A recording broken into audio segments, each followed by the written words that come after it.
Hi, this is Brian. Welcome to Philosopher's Notes TV. Today we're going to do an episode on the Bhagavad Gita, one of the core texts of Hinduism. And this book is translated, this edition is translated by Eknath Easwaran, who also did the translation for the Dhammapada, which is another one of the old school classics that we cover in the 100 Philosopher's Notes, one of the 10 old school classics. And just a beautiful human being Easwaran was. And his translations I find amazing. So if you haven't read either the Dhammapada or the Bhagavad Gita, I highly recommend Eknath Easwaran's translation. You can check out the spelling of his name in the note. This guy rocks, and the Bhagavad Gita rocks as well. So the Bhagavad Gita is a smaller part of the Mahabharata, which is one of the core texts of Hinduism, a larger text. And it's set in the context of a warrior, Arjuna, going to battle, and his family is actually going to battle against another family, and he's reluctant to go to war. And Krishna, a god, appears to him and guides him in the process of living his destiny, essentially. And the battlefield is a metaphor for the battle going on within ourselves. There's a constant battle that all the teachers talk about between our lower selves and our higher selves. And it's this battle, this combat, this struggle that in Islam is called the jihad. The greater holy war is the greater struggle against ourselves, the lower and higher selves. The lesser war is against the external oppressors. But there's this battle within us. And the challenge is, can we master ourselves? Can we overcome those smaller tendencies to become all that we're destined to be? And the Bhagavad Gita is essentially a guidebook within the context of Indian Hindu culture of how we can achieve that oneness with the universe through certain practices. So let's look at a few of my favorite big ideas from the book. And again, what we have here is Krishna advising Arjuna. A little tangent as well. If you've heard of the book Bagger Vance and the movie Bagger Vance by a guy named Steven Pressfield, who's awesome, who wrote a book called The War of Art, which I highly recommend, The War of Art. He wrote this book, which became a movie, called Bagger Vance, which is essentially the Bhagavad Gita on a golf course, where a golfer is struggling and doesn't want to golf and doesn't want to do part of what his destiny is. And Vance, this caddy, comes and counsels him and mentors him and supports him in the same way that Krishna supports Arjuna. It's a really cool story. Check it out. Watch the movie if you haven't. Will Smith, some other great actors in there. Matt Damon, I think. Pretty good stuff. But back to the Gita. So the Gita talks about the importance of living our Dharma, right?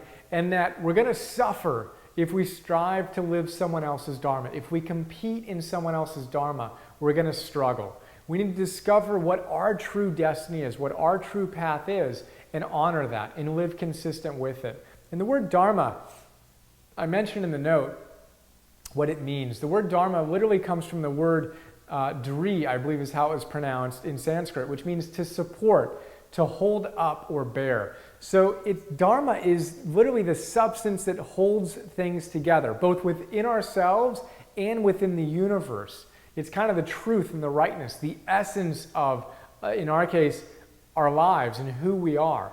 And if we're not in integrity with that essence, we're literally going to disintegrate and we're going to suffer. So we want to find a way to get in integrity with our Dharma consistently. Really powerful idea. And it's echoed again throughout the literature. Abraham Maslow talks about the need to self-actualize, to become what we're destined to become. Deepak Chopra talks about it in his 7 spiritual laws of success.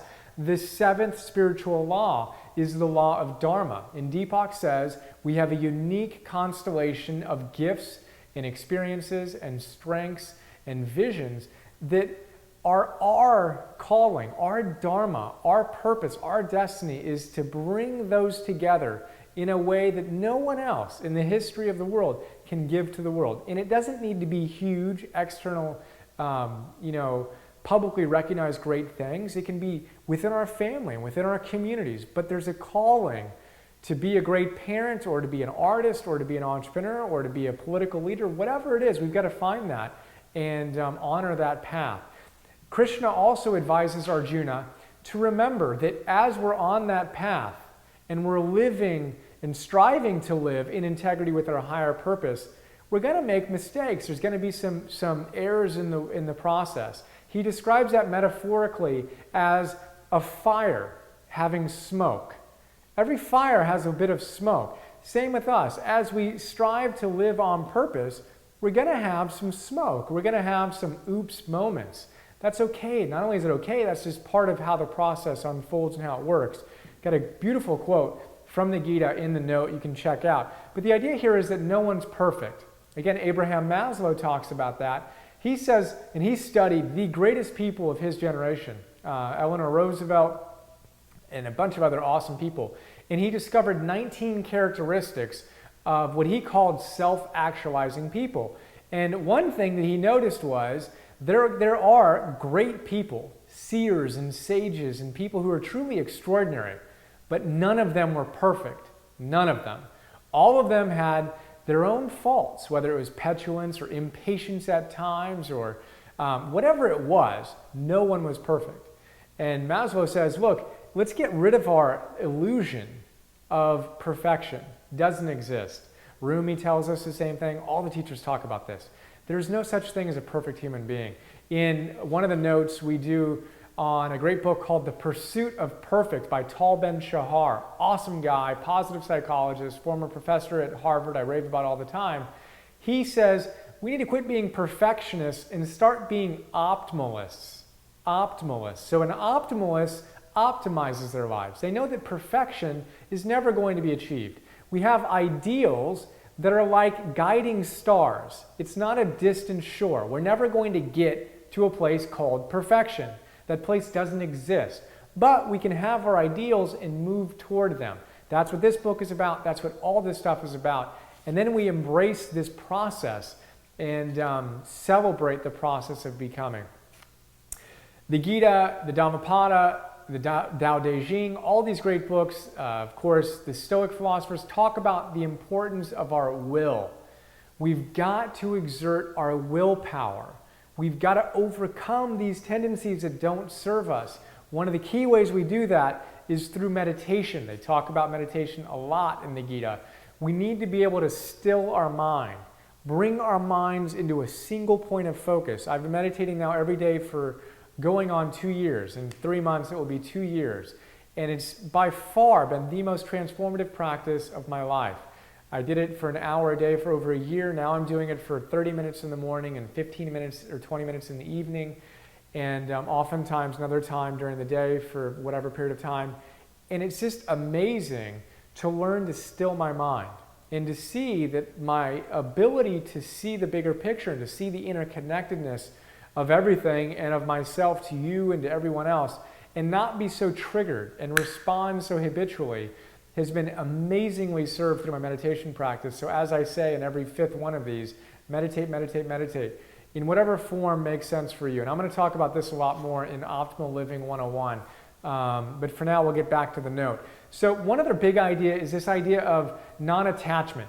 So one of the things that Krishna advises Arjuna to think about is just do what needs to be done.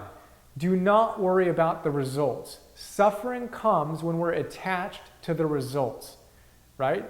If we need things to happen in a certain way for us to be happy, we're going to suffer because it's not always going to go our way.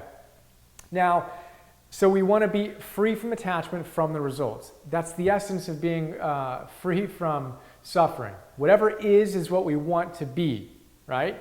Now, that doesn't mean that we don't act. It doesn't mean that we don't set goals that inspire us. Gandhi had a goal of freeing India, yet he was not attached to the results coming on a certain timeline. He showed up day by day by day by day in integrity with his values. That's what we need to do. Focus on our process. Have the same audacity and passion that we've had in the past, but let go of the attachment to the results. Focus on the next step, not on the destination all the time.